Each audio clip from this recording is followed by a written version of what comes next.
The state government has moved to reassure Kogan farmers that it is investigating water quality near a trial underground coal gasification plant. The Department of Environment and Resource Management did more testing today, but it says water already tested contained hydrocarbons at levels 2,000 times lower than the acceptable standard for stock. There is no evidence of mercury. But as Kathy McLeish reports, locals at Kogan say the government and the department were too slow to act. The rising tide of anger over mining has hit boiling point. Without the questions asked, we will never get the answers and we'll never get compensated.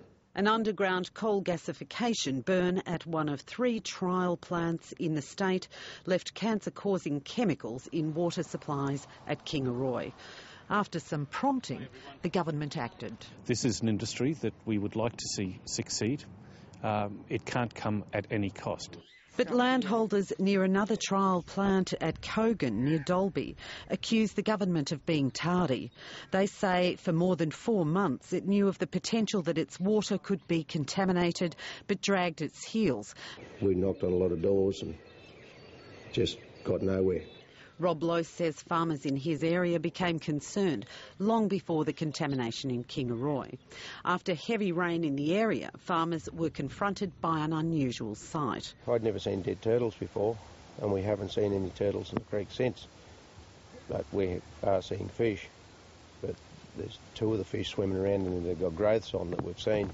Another local, Bill Anderson, said the discovery prompted locals to do their own water testing. It has been virtually impossible to get Derm to do any testing. The testing seemed to be just put back onto the mining companies themselves, and so we decided to do some testing of our own.